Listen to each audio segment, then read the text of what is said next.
Perkenalkan, nama saya Viva Nazira dengan NIM 2401050004 dari kelas Farmasi 3B.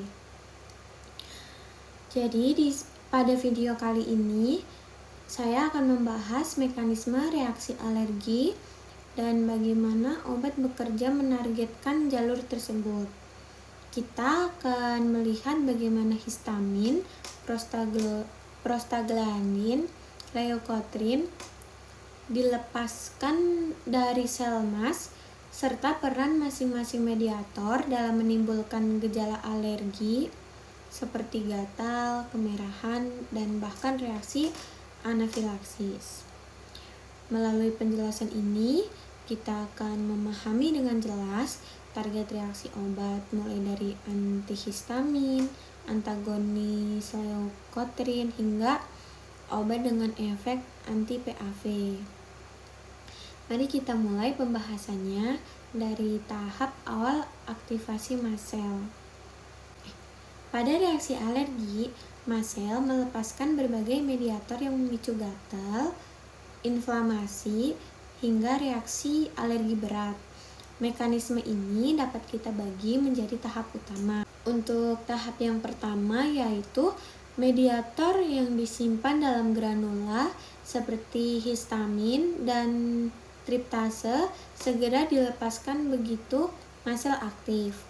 Histamin berikatan dengan reseptor H1 pada pembuluh darah dan saraf, menimbulkan gatal, kemerahan, dan urtikaria. Obat antihistamin bekerja di tahap ini dengan cara memblokade H1 reseptor. Yang kedua, dalam hitungan menit, mediator baru disintetis dari fosfolipid membran. Mediator ini meliputi prostaglandin, leukotrin, dan platelet activating factor atau PAV.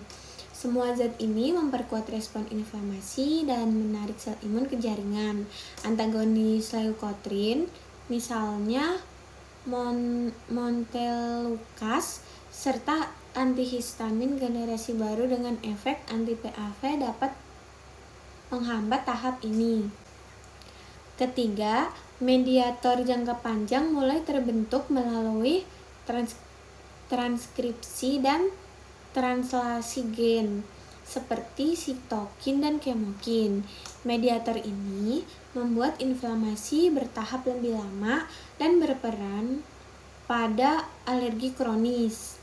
Kortikosteroid adalah obat yang menargetkan tahap ini dengan cara menekan ekspresi gen sitokin dan kemokin. PAV kemudian berikatan dengan reseptor PAV pada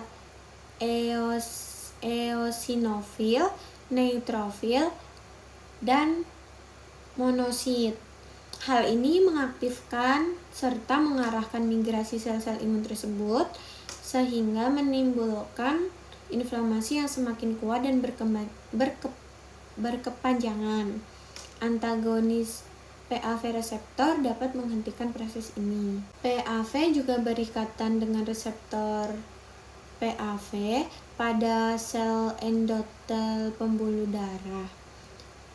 Ikatan ini menyebabkan pelebaran pembuluh, peningkatan permeabilitas vaskular, dan inflamasi lokal berupa urtikaria atau rintis alergi. Jika reaksi ini berkelanjut, dapat berkembang menjadi inflamasi sistemik seperti anafilaksis. Obat dengan efek anti-PAV sangat penting untuk mencegah kondisi berat ini. Baik, dengan demikian target reaksi obat pada mekanisme alergi meliputi reseptor H1 untuk histamin, jalur leukotrin dan prostaglandin, serta reseptor PAV. Kombinasi obat yang menekan jalur-jalur ini dapat mengendalikan gejala alergi dengan lebih aktif. Terima kasih.